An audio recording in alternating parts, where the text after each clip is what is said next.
It is some of the most spectacular scenery in the United States and includes the headwaters to several of the West's major watersheds. It is known as the Alpine Triangle, 186,000 acres of high-altitude, resource-rich public land in the San Juan Mountains of southwest Colorado. Citizen groups there are proposing this as an addition to America's national conservation lands. It's a stunning mountainscape with some of everything. So it starts, most of it's really above tree line, lots of ridge lines and peaks that you can easily get on top of and have views across all of western Colorado. The Alpine Triangle spans 3 counties and the Continental Divide. 2 wilderness study areas, including 2 14,000-foot peaks and numerous 13,000-foot peaks, also fall within the proposed boundaries. The area is home to critical native species such as the Rocky Mountain elk, recently reintroduced Canadian lynx, and Colorado cutthroat trout.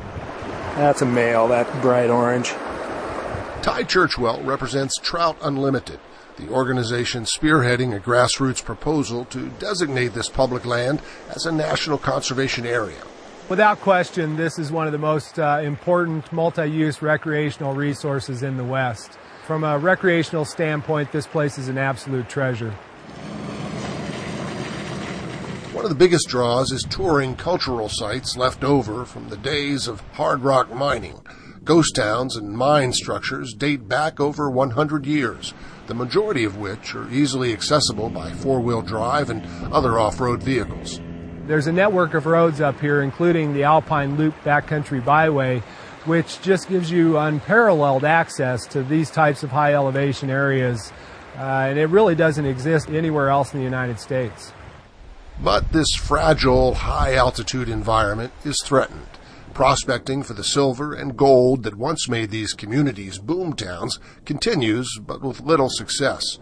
Many abandoned mills still pollute local waterways, scarring the landscape even decades later. Increased visitation to these mountains impacts alpine tundra, rivers, and native species habitat. Official designation as conservation land would likely put a moratorium on future mineral extraction and would result in the allocation of additional resources to better manage increased visitation. Advocates for conservation status prefer to keep the Alpine Triangle as it is. What we're pushing for and suggesting is kind of a leave it as it is policy. We don't want to change a lot about the Alpine Triangle. We just don't want a lot to change about it in the future.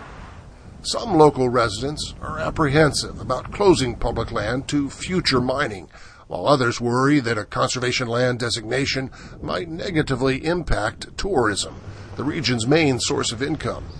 But many believe preserving the land for future generations is a good idea. I've thought about it back and forth, and I don't see any downsides. What I see is a lot of upside in terms of protecting a great area, but also giving the town something good, a way to draw more people to Silverton. For now, advocates for conservation designation of the Alpine Triangle continue to garner local support, hoping that Congress will eventually give its okay. For This American Land, I'm Bruce Burkhardt.